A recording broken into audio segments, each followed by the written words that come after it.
Hi folks, you're with Tacitus today. Tacitus today, your pushback channel. Thank you for joining this audio, no pictures live stream. Please listen to this essay as you would a radio broadcast as you're driving along in your car, your truck, or put in those earbuds and take it all in public transport. In this essay, I'd like to talk about a very important, but nonetheless, I suppose, rather dry and maybe difficult to grasp concept of economic productivity and how manufacturing and economic productivity efficiency has been completely replaced by the globalist concept of economics, national economics and international economics. And this is really needs to be understood because it's a seismic shift away from how an advanced economy was measured in terms of wealth creation, the efficiencies that lead to wealth creation, and so on.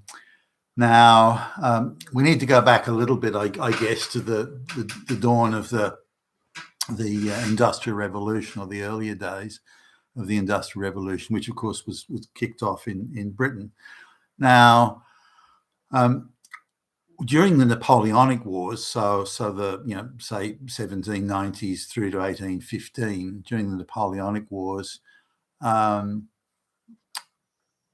the French dominated most of Europe, and so they demanded that the countries of Europe do not do business with Britain. Napoleon took the view, understandably, that Britain was, because Britain had such a large trading sort of empire and worldwide infrastructure that started in the mercantile age. But they were able to plug their manufacturing capacities into that. And in the early days of the Industrial Revolution, which was late 1700s through into the early 1800s, the Industrial Revolution on scale didn't really kick off until the 1830s. But nonetheless, the British capacity to produce manufactured goods, a lot of it was simple manufactures at first, but say, weaving textiles and so on.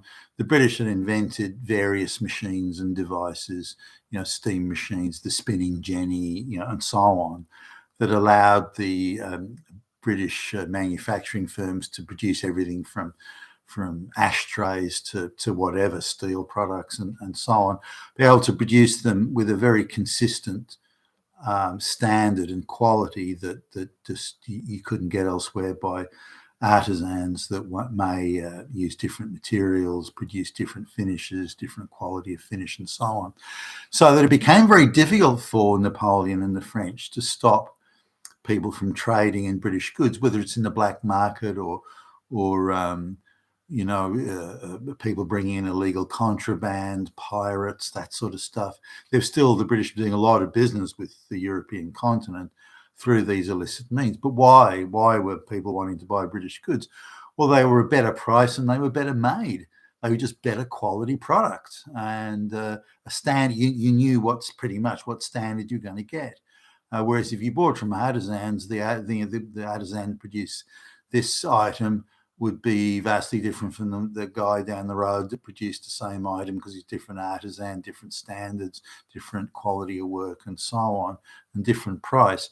Whereas the British manufacturers could guarantee you a quality and a price, and it was a competitive price. It was cheaper than get it elsewhere. So the products were cheaper and better made, so the people kept on buying British products. Now, this was all about productivity because given the level of automation, and again, this is the early stages of the Industrial Revolution, it was just to improve out of sight.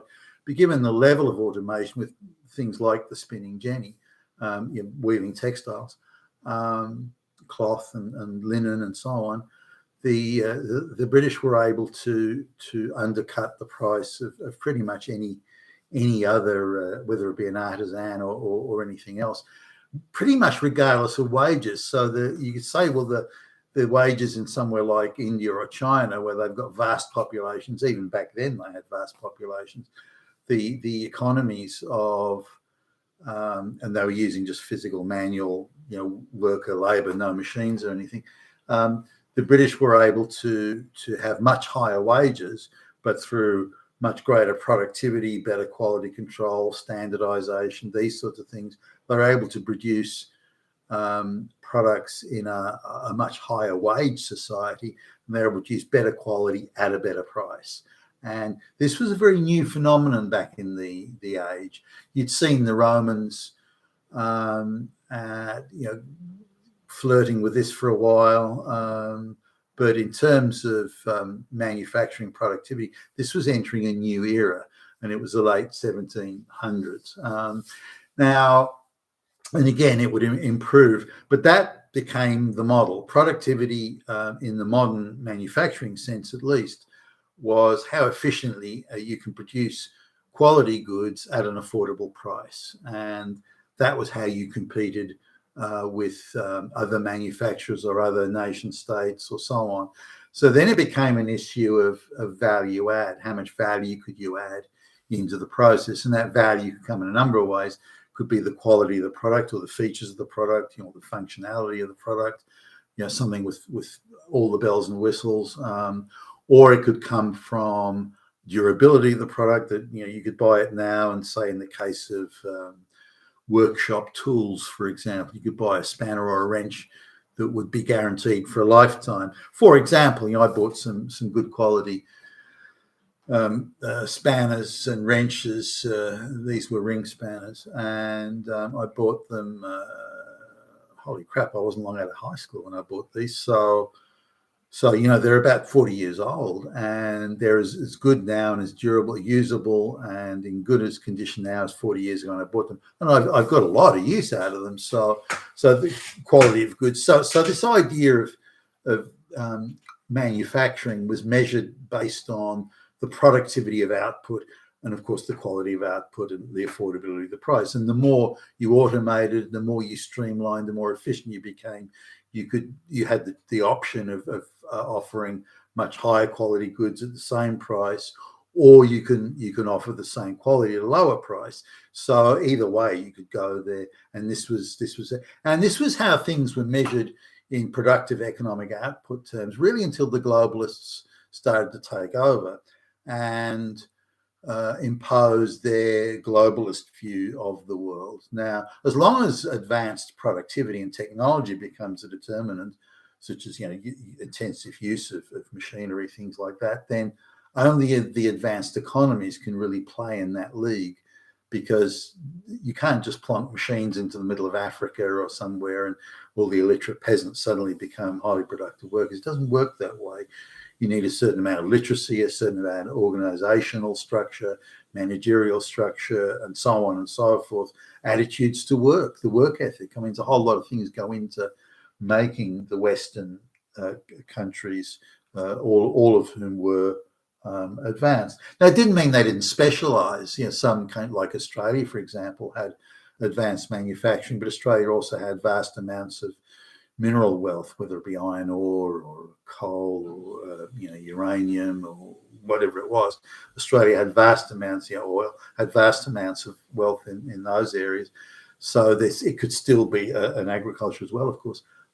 So it could still be an advanced economy while also having a lot of mineral wealth, which made Australia quite a rich country.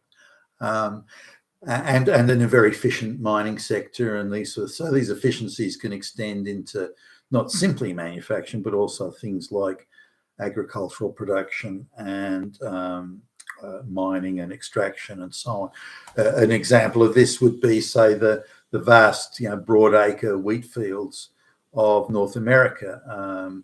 These were massive in terms of scale and size compared to European farms, which were still largely running a sort of almost a feudal strip farming system.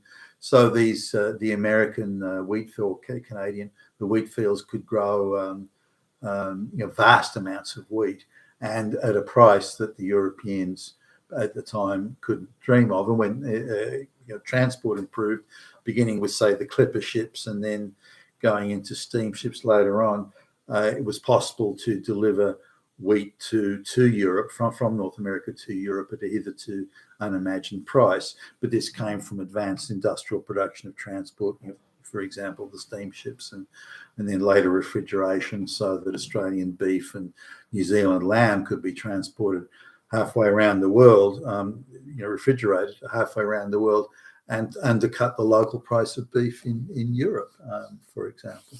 So this was how productivity and wealth was measured. Now, the globalists took a sort of different view of, well, how do we bring the whole world into a world economy? How do we bring these basket case economies or inefficient economies or primarily agricultural economies or peasant economies? How do we bring them in?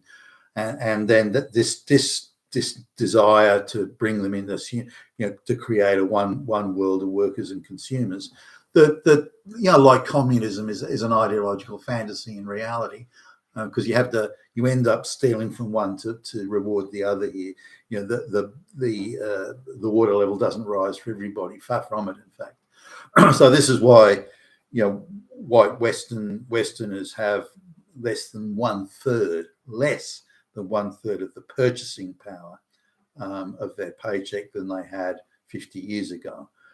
So that illustrates just how cataclysmic the failure have been. But here's the globalist economics.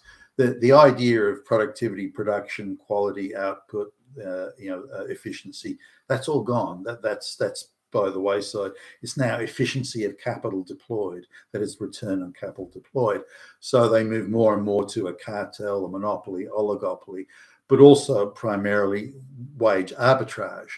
Now, the problem with wage arbitrage is if you move your factories to, say, China, for example, or India, or a third world, or what was a third world country at the beginning of the exercise, you're relying on wage arbitrage to make up the difference. They don't have an efficient economy. They don't have an efficient road system. There's not an efficient transport network.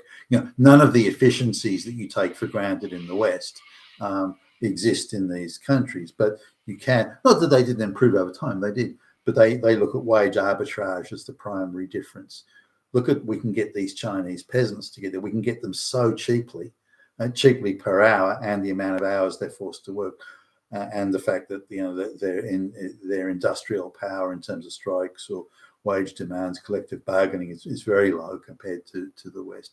We can get them to, without even having to use machines, we can get them just to sit there, shoulder to shoulder, thousands of them just soldering things onto a circuit board for electronic devices and so on. So the cost of labor is so low. And the cost of infrastructure is so low that you can get goods manufactured more cheaply there than you can in the West. But there's a couple of offsets here. You've now moved away from efficiency, quality, and production and bells and whistles. You've now moved to a wage arbitrage system. And the return on investment might be high, but the quality of the goods has declined and the productivity has declined. For example, the productivity of output may be 1/5 or 1/6 of what it was in the West, or even less, 1/10 of what it was in the West, the efficient, high-quality production West. So you've moved the production to a third world country, or even the lower end of the middle income countries, such as China, or basket cases such as India. You've moved your production there from the West, the high efficiency, high output West, that had a high cost structure, no question of that. But instead of investing in the efficiency and better organization and better quality of machinery, which they could have done, instead we'll just move it to this low wage country where they've got peasant wages, and the productivity that we realize will be the productivity on funds employed, not the productivity of output, not the production productivity. Productivity, in fact, has gone into the toilet, it's gone through the floor. The productivity has gone down very substantially. The quality has gone down. The durability of the goods has gone down. By any measure, we're worse off. But the return on funds employed, which is now the globalist measure, their return has increased, but everyone else has to pay for it. The West has to pay for it by losing jobs to these jobs are exported, lower quality goods that don't last as long. And of course, a productivity deficit. So we've got a financial returns improvement for just a small group of people that control the mass funds. but we've got a massive productivity deficit, and it's still the gap is still nowhere near being closed. Now, in order to offset that differential, the globalists then import mass migration of cheap peasants into the West, more than half of whom are unemployed anyway. And this is the second stage, or the next stage of the process, where they've replaced productivity and efficiency and productivity of output and quality of goods and all those sorts of things. They've replaced that pretty much and completely now with the overall concept, not of productivity, but of total economic mass. Now, the more people you stuff into the West, the illiterate peasants from the third world, the more you, conceptually at least, or ideologically, the more you increase the total economic mass, which they then re-extrapolate, if you like, by a form of pernicious, I would call it, double counting, to say, well, this is increasing the GDP. But wait, hold on a minute. If you import 1 million people and they all have to get welfare, for example, so the government disgorges tax dollars that they're collecting from the white people, disgorges the tax dollars to give to these illiterate third world peasants. That transaction is now measurable. They then spend that money that was gifted to them, that they've produced and created and delivered nothing to get their hands on. So they then spend that money. That's now two licks of GDP as it goes around the circuit. And they say, well, look, GDP is growing, but no, it actually hasn't grown. It's from the double counting, you can say, but it's only the double counting that says your GDP is growing, as these people produce, these people you bring in, produce and create and deliver nothing. Sure, they may deliver pizzas on the black market. I get that. Maybe they work for under the table payments on cleaning people's swimming pools or mowing lawns. I get that. But that's no net benefit to the overall economy. Someone else could have done that more efficiently. But these people are coming in, and the efficient economics that have existed since the beginning of the Industrial Revolution, they've now gone and been replaced by globalist voodoo economics, which enrich only a very small proportion of the world's population, whilst really stealing from all the rest to pay for it. You've been with Tacitus today, your Pushback channel. Thank you for listening.